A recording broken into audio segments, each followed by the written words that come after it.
हमारे वो शेर अफजल मरवत हैं जो उनके बड़े मतलब हामी हैं, अगरचे उनको पार्टी ने निकाल दिया है लेकिन वो अभी भी पार्टी को अपना समझते हैं और अभी वो अपने आप को निकला हुआ नहीं समझते, अंदर जाने की कोशिश में है। वो भी कहते हैं कि पीटीआई के वर्कर्स और जमीयतुल उलमा इस्लाम के वर्कर्स वो कंफर्टेबल नहीं होंगे, एक दूसरे के साथ नहीं चल सकेंगे, इसलिए पीटीआई को बस अपने कारकुनों पर भरोसा करना चाहिए।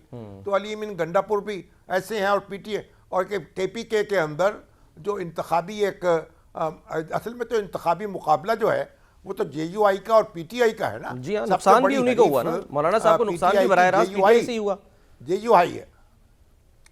तो इसलिए ये जो वर्कर्स हैं और फिर दोनों बड़े लीडर जो थे मौलाना फजलुर रहमान भी और मौलाना हजरत जनाब इमरान खान भी, वो एक दूसरे के खूब लत्ते लेते रहे, एक दूसरे पर खूब तनकीद करते रहे, एक दूसरे के बारे में बड़ी बदगुमानी पालते रहे। लेकिन बहरहाल अब हालात का तकाजा ये है कि उन्हें करीब आना पड़ रहा है। तो पाकिस्तानी सियासत में ये कोई अनोखी बात नहीं है। कल के दुश्मन आज के दोस्त हो जाते हैं, आज के दोस्त कल के दुश्मन होते हैं। मौलाना फजलुर रहमान जो हैं वो पीडीएम के सरबराह थे और आज वो फासला उनका बरसर इक़्तिदार जो हमारी जमातें हैं उनसे फासला पैदा हो रहा है। तो भाई आप देखते हैं अब एक कशमकश है, खींचातानी है। और लेकिन जो बयानात आ रहे हैं मौलाना साहब के वो तो देखिए ना, वो तो एक तरह से गिला या शिकवा ही कर रहे हैं ना हुकूमत से, यानी वो ये कह रहे हैं रियासत ख़तरे में है और वज़ीर आज़म, सदर और वज़ीर दाखिला अहल नहीं है और इस सूरत हाल में नवाज़ शरीफ साहब जो हैं वो अहम किरदार अदा कर सकते हैं, जबकि आसिफ अली ज़रदारी साहब जो हैं वो इंजॉय कर रहे हैं। तो ये जो बयानात हैं ये तो कोई सूदमंद तो नहीं लग रहे मौजूदा हुकूमत के लिए? नहीं, वो कह रहे हैं कि अफ्तारियाँ दे रहे हैं, वो अफ्तारियों खाने में मसरूफ़ है। भाई अफ्तारी तो खानी है ना, रोज़ा कुशाई तो करनी है। मौलाना भी रोज़ा कुशा खोल रहे हैं, वो भी रोज़ा खोल रहे हैं, तो उससे तो कोई ममानियत नहीं है। लेकिन असल बात यह है कि मौलाना को नवाज़ शरीफ साहब से ज़्यादा उम्मीद है, तो अच्छी बात है। नवाज़ शरीफ साहब जो हैं वो भी तो मुस्लिम लीग नून के ही रहबर है ना। तो अभी यानी मौलाना ने सारे दरवाजे बंद नहीं किए, सारे राब्ते तोड़े नहीं हैं, यानी कहीं ना कहीं खिड़की खुली रखी है।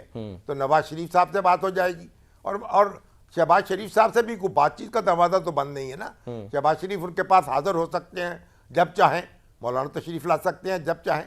तो अभी कोई कुट्टी नहीं हुई है। अच्छा। अभी तो बस हल्के फुल्की जो है गुदगुदी हो रही है, एक दूसरे की बस वो ली जा रही हैं और चुटकियाँ ली जा रही हैं। तो ये देखते हैं जो सियासत आगे बढ़ेगी तो देखेंगे। शामी साहब एक चुटकी और ली गई है और उस चुटकी के जवाब में वो एक चुटकी ली गई है ख्वाजा आसिफ साहब से मुतालिक कि जी वो मुस्ताफ़ी हों क्योंकि ये जो कुछ हुआ ये सिक्योरिटी लैब्स था वो जिम्मेदार हैं। तो उन्होंने उसका जवाब क्या दिया ज़रा वो सुनते हैं, फिर मैं चाहूँगा आप कमेंट करें उस पर। ख्वाजा आसिफ साहब, कोलैप्स के ऊपर पीटीआई आपसे इस्तीफे का मुतालबा कर रही थी, क्या वजह है कि सिक्योरिटी कोलैप्स के ऊपर आपको जिम्मेदार ठहराया जा रहा है? मुझे जी ठहराया जाए, मैं अगर मेरे इस्तीफे से जो है ये मामला हल होता है तो मैं हाजिर हूँ, मुझे कोई इसमें इतराज़ नहीं। वो कहते हैं जी मेरे इस्तीफे से मामला अगर हल होता है तो फिर मैं तो तैयार हूँ। शामी साहब के इस्तीफों से हो जाएगा हल मामला आपके ख्याल में?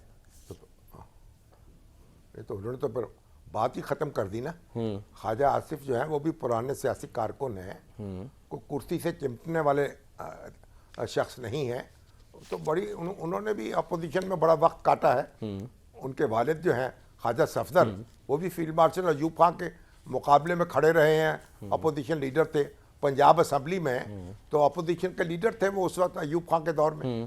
तो देखिए बात यह है कि अगर हमारे यहाँ अगर ये रवायत शुरू हो जाए कि किसी धमाके के बाद वज़ीर दिफा ने इस्तीफ़ा देना है, फिर वज़ीर दाखिला ने इस्तीफ़ा देना है, तो हमारे यहाँ कोई रवायत ऐसी है? कोई पीटीआई के बाहर के मुल्कों में तो मिलती है हमें शामी साहब, लेकिन यहाँ पर बाज़ाहिर नहीं लगती, नज़र आती कोई।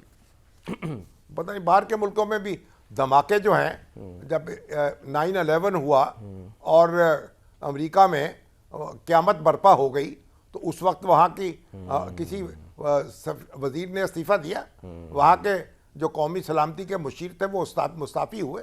वहाँ कोई सदर थे अमेरिका के, उन्होंने कहा कि मैं घर जा रहा हूँ। तो ऐसा अब ये मामला नहीं है, दहशतगर्दी का मामला ऐसा नहीं है। कहीं भी कोई वारदात हो सकती है, तो इंडिया में भी होती है, अफगानिस्तान में भी वारदातें होती हैं, ईरान में भी होती हैं, हुई हैं, बड़ी बड़ी वारदातें हुई हैं। तो ये लीडरशिप, अब ये दौर लग गया, कभी दहशत, फिर तो फैसले दहशत गर्दों ने करने हैं ना। एक धमाका किया और इस्तीफा ले लिया और वजारत तब्दील करवा ली, इस तरह नहीं होता। अब हमें इससे ऊपर उठ के सोचना चाहिए। और फिर भी वजीर दिफा जो है उसकी कोई ज़्यादा जिम्मेदारी भी नहीं है, कोई वजारत दाखिला भी है, सूबाई हुकूमतें भी हैं, तो सारे अदारे हैं जिनकी जिम्मेदारी है। और दहशत गर्दी को आप कोई आम मामला ना समझें। दहशत गर्दी जो है वो तो एक बिल्कुल एक ऐसी वारदात होती है जिसके बारे में कुछ मालूम नहीं होता। दहशत गर्द जो है किसी वक्त कहीं भी कोई भी वारदात कर सकता है। तो इसलिए यकसू होकर हिम्मत के साथ, हौसले के साथ उसका मुकाबला कीजिए और दहशत गर्दी को शिकस्त दीजिए। ये एक दूसरे के बखिए उधेड़ने, एक दूसरे का गिरेबान पकड़ने और एक दूसरे से इस्तीफे लेने का वक्त नहीं है।